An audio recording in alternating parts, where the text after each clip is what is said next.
तो लीजिए, जिस दूसरी खबर का जिक्र था वो खबर भी लेकर आ गया हूं मैं, मनी शर्मा, और आप देख रहे हैं जनगण मन रिएक्ट्स। तो सनी पाजी को लेकर एक दूसरी खबर है धमाकेदार। यह है बॉर्डर 2 को लेकर। बॉर्डर 2 को लेकर लगातार आरोप लग रहे हैं, बहुत सारे लोग मुहिम चलाए पड़ा है फिल्म शुरू होने से पहले से, वो हम आपको पहले ही बता चुके हैं। और अब फिर से मुहिम चला रही है इस फिल्म को डिजास्टर साबित करने के लिए। पूरी मुहिम चला रहे हैं कि भाई किसी भी तरह से इस फिल्म को फ्लॉप कह दिया जाए, बता दिया जाए। लेकिन गुड न्यूज यह है कि वो लोग ऐसा कर नहीं पाएंगे क्योंकि डाटा उनका साथ नहीं दे रहा है। कैसे, इसके ऊपर ये एपिसोड। चलिए पहले, आप ये कहेंगे यार खाम खाम अपने आप बोले जा रहे हैं, कोई तो कह तो रानी है। चलिए आपको पहले कह के सुनाते हैं। Film border 2 collected 2 crore on third Friday means it is all out, but Bhushan Kumar has to show 300 crore lifetime business to get good amount from Netflix India. Bhushan is having a deal with Netflix, 30 crore plus 10% of net box office in India. Means Bhushan will get approx 60 CR, landing cost 300 crore. अब ये कौन हो सकता है, ये आपको अच्छे से पता है। ये KRK साहब है। मतलब अब कई लोग तो कहते हैं साहब भी क्यों कहते हैं, भाई अपना तरीका है बोलने का। तो KRK है, तो KRK कहता है कि फिल्म ऑल आउट हो चुकी है, उसने सुपर फ्लॉप का तमगा भी दे दिया है। लेकिन भाई हमारा डाटा तो ऐसा नहीं कह रहा है, और बल्कि कहीं का डाटा ऐसा नहीं कह रहा है। क्यों, इस बारे में चर्चा करते हैं। चलिए ठीक है जी। नंबर 1 वो ये कह रहा है कि नेटफ्लिक्स से अच्छी कीमत वसूलने के लिए बड़ा दिखाना जरूरी है कि 300 करोड़ के पार हो गई फिल्म, और इसीलिए फर्जी डाटा दिया जा रहा है, ये KRK का कहना है। तो कह रहा है कि भाई फिल्म तो 300 करोड़ में बनी थी लेकिन लॉस में गई है फिल्म, इसीलिए फ्लॉप हो गई।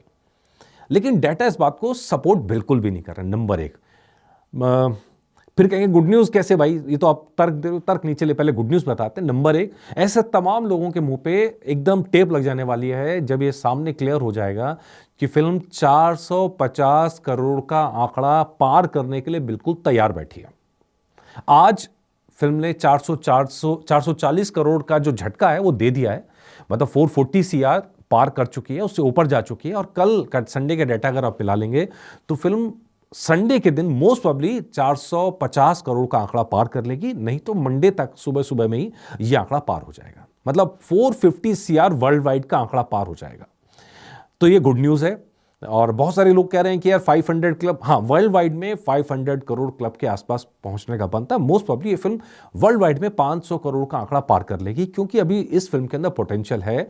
अभी 6 हफ्ते का रन बाकी है, और इन 6 हफ्तों के अंदर अगर इंडिया नेट के अंदर हम जो अनुमान लगा रहे हैं कि आने वाले टाइम में 50 करोड़ के आसपास कलेक्ट करेगी, तो वो पूरा अनुमान तो 375 करोड़ में इंडिया नेट के अंदर उसके आसपास रहेगी, और वर्ल्ड वाइड में 500 करोड़ के आसपास रहेगी। ये हमारा अनुमान है, ठीक है जी। अब इस अनुमान को बैक क्या कर रहा है? नंबर 1, 5 मिलियन टिकट्स बेचने वाली, मतलब 50 लाख टिकट BMS पे बेचने वाली 8वीं फिल्म बनी है। आप इससे अंदाज लगा सकते हैं कि किस बड़े लेवल पर इसने लोगों को खींचा है सिनेमा हॉल्स में।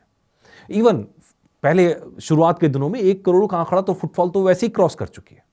तो अगर कोई फिल्म में 1 करोड़ लोग देखने पहुंच रहे हैं, BMS पे 50 लाख से ज़्यादा टिकट बिक रही है, तो उस फिल्म को फ्लॉप या बेकार कहना, ये एकदम मतलब समझ में आ रहा है कि उस बंदे की इंटेंशन क्या है, जो भी कहने वाले लोग हैं ऐसा। नंबर 1 बात।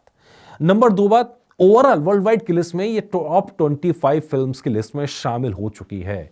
टॉप 25 फिल्मों की लिस्ट में शामिल हो गई है फिल्म, अभी जितना कारोबार किया है उतने के मुताबिक।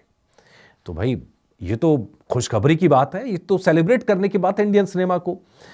ये अगर किसी और एक्टर के साथ भी हुआ होता तो भी मैं इस बात को सेलिब्रेट करता, क्योंकि ये ऑर्गेनिक आंकड़े हैं। जनता देखने पहुंच रही है, जनता बाहर आके जो रिस्पॉन्ड कर रही है उसके बेस पे ये आंकड़े हैं। हालांकि मैं मानता हूं कि ट्रेड फिगर थोड़ा अलग है, ट्रेड फिगर थोड़ा कम है। अगर सैकनिक का डाटा आप देखेंगे तो सैकनिक के डाटा के हिसाब से भी फिल्म 300 करोड़ पार करने वाली है। सैकनिक के डाटा के हिसाब से प्रोड्यूसर फिगर थोड़ी सी ज्यादा है इससे, और प्रोड्यूसर फिगर 323-24 करोड़